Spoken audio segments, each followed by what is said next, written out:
kita semua. Saya Ariel GT, penggerak Gus Durian Bekasi Raya, dan bersama Harun Ar-Rasyid, penggerak Gus Durian Bekasi Raya sekaligus Ketua Umum PMII Kabupaten Bekasi. Di Bekasi lagi rame nih tuh, pasti. Lagi rame karena kemarin ada kasus katakanlah intoleransi. Jadi ada keluarga yang beragama Kristiani sedang beribadah di rumahnya, kemudian datang seseorang Muslim pakai peci, sarung lengkap dengan baju kokonya, marah-marah. Padahal memang anjuran pemerintah adalah untuk ibadah di rumah saja. Gitu kan, dan itu ramai banget. Kita lihat dulu aja videonya ya. Ini loh Pak. Ini bukan ibadah biasa, Pak. Bukan masalah ibadah, itu kagak boleh. Apa? Saya video wajib dong. Saya bisa lapor nanti kayak gini. Silakan laporkan. Ya, nggak apa-apa, saya videokan. Iya. Bang, teriak, masalah teriak nih. Awas, gua nggak mau tahu. Tenang aja dulu, itu jangan kita tadi. Nggak apa-apa, Pak. Saya dokumentasi. Iya, entar dulu. Nggak apa-apa. Bikin panas itu. Kalau sampai kedua kalinya dulu gua. Enggak, oke, tenang. Iya, tenang dulu makanya. Masuk deh. Kenalkan gua. Masuk Soal ya, dulu, Pak. entar dulu. Oke, Itu jangan marakan dulu, entar dulu itu. Jadi gimana menurut Tem Harun kira-kira dari sebelum kita ini dulu ya, sebelum ada penyelesaian konflik, pertama kali Tem Harun melihat video itu gimana sih? Mata sakit ya? Mata sakit? Karena terlalu dekat layar HP. Oke. Iya kan? Iya, satu. Tapi memang ada alasan dasar juga sih. Artinya kenapa mata sakit itu kok bisa di negara yang memang memiliki multi agama, bahkan di Indonesia ya, Multikultur, multi etnis dan sebagainya. Dan di sini ada sebuah kejanggalan, bahkan tergesernya nilai-nilai kebinekaan. Dari turunan itu kan seharusnya ada nilai toleransi, dan di sini saya melihat tidak ada. Bahwa implementasi dari Pancasila itu tidak diterapkan di Bekasi. Pada akhirnya ada sebuah penolakan ibadah. Nah, ini yang menurut saya justru sedih ya. Orang ibadah itu kan untuk bagaimana kemudian pendekatan mereka kepada Tuhannya, kan gitu. Tapi kok ada salah satu agama lain menolak. Nah, ini yang menurut aku nggak pantas lah. Betul. Apalagi di Bekasi sendiri gitu. Karena apalagi dalam kondisi yang saat ini ya, yang tidak memungkinkan kerumunan, Iya. keramaian, maka ibadah di rumah. Iya, betul. Itu harusnya kita saling memahami kan satu sama lain. Iya. Gitu ya. Tapi kemudian di hari yang sama juga malamnya ada mediasi. Ada mediasi. Itu dilakukan oleh siapa tuh? Mediasi itu langsung dari Pak Kapolres Metro Bekasi, Pak Kapolres Metro Bekasi, Bapak Hendra Gunawan, langsung turun tuh ke bawah karena memang situasi nasional bahkan global kan lagi tidak kondusif gitu. Yang pada akhirnya turun langsung kan dari Kapolres sendiri untuk memediasi dari kedua pihak ini. Bagaimana kemudian sebelum adanya sebuah konflik yang besar, gesekan yang besar yang pada akhirnya ada keributan, makanya lebih utamakan untuk menghindarkan kemunduran itu. Gitu. Dan kemudian ada surat pernyataan bersama. Pernyataan bersama. Itu kan, dan itu viral juga di media sosial. Kemudian ada videonya juga ya. Ada videonya. Jadi siapa yang Muslim? Pak Imam Mulyana dan Pak Jamin Sihombing bervideo kemudian menyatakan ada kesalahpahaman. Iya, betul, kesalahpahaman. Jadi ini videonya guys. Kita lihat dulu sebentar. Assalamualaikum warahmatullahi wabarakatuh.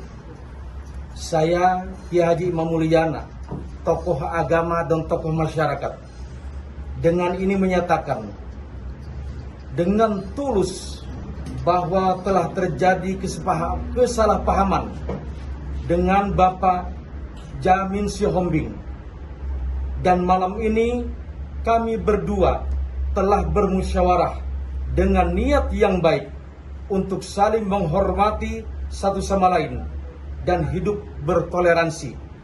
Demikian pernyataan ini kami buat dengan tanpa paksaan dari pihak manapun juga. Shalom, saya Jamin Sihombing, warga Rawasentul. Dengan ini menyatakan bahwa memang telah terjadi kesalahpahaman dan miskomunikasi dengan Kiai Haji Imam Mulyana. Dalam hal ini kami berdua telah bermusyawarah dengan niat yang baik untuk saling menghormati satu sama lain dan hidup bertoleransi. Demikian pernyataan ini kami buat dengan tanpa paksaan dari pihak manapun. Bersatu untuk Indonesia, NKRI harga mati. Oke, begitu kira-kira ya. Ya. Jadi dari video itu kira-kira gimana tuh? Apa namanya? Apa sih yang Tum Harun lihat gitu? Dari video Pernyataan gitu kan? Apa Kalau- memang ada kesalahpahaman kah gitu? jadi kalau aku lihat memang secara gimmick dari si apa namanya yang melakukan katakanlah Pak Imam. Pak Imam ini ya,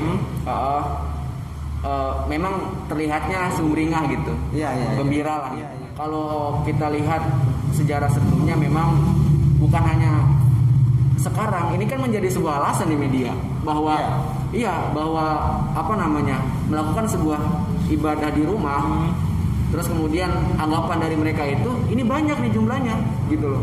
Nah ini ada sebuah, kalau bahasa keluarga mereka itu disinformasi. Oh gitu. Disinformasi itu yang di luar beranggapan yang di dalam rumah itu tetangga-tetangganya. Padahal tidak, itu hanya keluarga mereka saja. Keluarga besar. Keluarga besar mereka, karena memang mereka tidak bisa beribadah di gereja karena memang PSBB ya. Jadi mengikuti aturan pemerintah ya di rumah saja gitu. Itu keluarga mereka semua pure, tidak ada dari luar. Bahkan dari Cikarang Pusat semua itu tidak ada yang dari Cikarang Pusat. Tapi kan di media ada lah beberapa media yang menyatakan itu ada yang dari luar dan sebagainya. Nah ini menurut aku apa namanya media lah gitu ya, nggak tanpa adanya konfirmasi secara utuh tiba-tiba nge-share. Nah ini kita coba untuk apa namanya klarifikasi dulu, konfirmasi untuk terlebih dahulu gitu. Dan ketika ada video itu banyak banget yang ngubungin saya tuh. Serius, banyak banget minta itu gimana di Bekasi ada begitu gitu kan. Dan di hari itu juga saya sedang ngasih nyalurin bantuan ke teman-teman GKP Jatiranggon, Jatiasi dan Pondok Melati. Ini sedih banget gitu kan. Ih gila kok, bahasa kasarnya gue lagi keliling nih bawa pesan kedamaian, tiba-tiba ada berita ada ribut-ribut. Dan itu yang dilakukan oleh Pak Imam Mulyana gitu kan. Walaupun kemudian ada surat pernyataan untuk bisa melakukan toleransi bersama gitu ya. Dan tadi Tum Harun juga sore tadi datang ke rumah Pak Jamin Sihombing. Iya. Itu gimana tuh ceritanya tuh? Ya sebetulnya kan yang pertama kita ke sana itu pertama ya silaturahim lah ya. Ya. Silaturahim, terus kemudian memberikan sebuah dukungan moral gitu kan kepada keluarga Jamin Sihombing yang pada akhirnya juga mereka, kita baru buka prolog langsung cerita tuh. Oh gitu. Curhat dia. Langsung curhat dia. Oke. Langsung curhat dengan dibuka sebuah kata-kata yang sedih juga ya, bahwa apa namanya izinkanlah saya untuk beribadah sebelum saya mati lah bahasa. Oh gitu. Iya. Yo. Sampai seperti itu gitu. Maksudnya sebelum adanya, saya merinding nih. Sebelum adanya nota kesepakatannya mereka buat itu, Pak Jamin itu bilang gitu, izinkanlah saya beribadah sebelum saya mati gitu. Karena memang mereka kan minoritas di sana. Iya, HKBP di sana ya, HKBP itu artinya mereka memang tidak punya apa sih ya, teman gitu ya. Ketika memang ada sebuah kelompok yang datang terus kemudian benci ibadah mereka, ya mereka nggak bisa apa-apa tanpa apa namanya, kecuali mereka ya laporan ke polisi ya kan gitu. Dan mereka langsung buat laporan bahwa ya yang sebetulnya sih buat laporan juga untuk menjamin keselamatan mereka gitu. Betul. Kan gitu ya. Mereka untuk menjamin keselamatannya, yang pada akhirnya minta juga untuk dimediasi. Mereka itu sadar bahwa kita memang lagi ditempa oleh konflik nasional gitu ya, COVID-19 ini, dan tidak mau diperpanjang. Maka pada akhirnya walaupun katakanlah mereka menjadi sebuah korban, tapi mereka rela untuk ayo kita bareng-bareng bermediasi gitu. Mereka curhat langsung. Tapi sebenarnya penyebab dari apa namanya Pak Imam itu datang kemudian marah-marah tuh apa sih? Apa karena ibadah di rumah gitu mengganggu apa gimana sih? Apapun alasannya ya hal itu jangan terulang kembali, apapun alasannya. karena mereka juga punya hak untuk beribadah gitu kan. Kecuali memang secara aturan oke lah PSBB mereka sudah melampaui batas maksimal katakanlah, tapi kan enggak, hanya 10 loh dan hanya 10 orang yang ada di rumah itu. Dan dari Polres sendiri kan bilang nggak apa-apa kalau kurang dari 15 bahkan, dan mereka tidak sampai 15 gitu. Dan ini menjadi kesedihan lah bagi mereka. Makanya dari saya sendiri gitu, teman-teman Gus Durian kesana untuk memberikan sebuah dukungan moral bahwa ada loh Islam juga yang ramah gitu.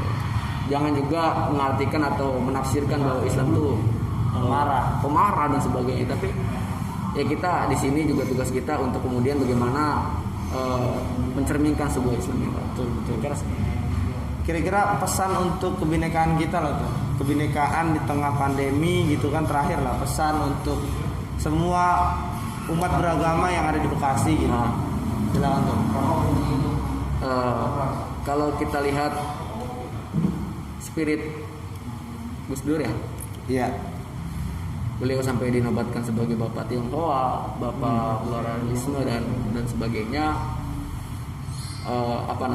Makanya di sini juga kita harus bisa menjadikan Gus Dur ini sebagai salah satu referensi sikap kita dalam beragama, termasuk ya bertoleransi.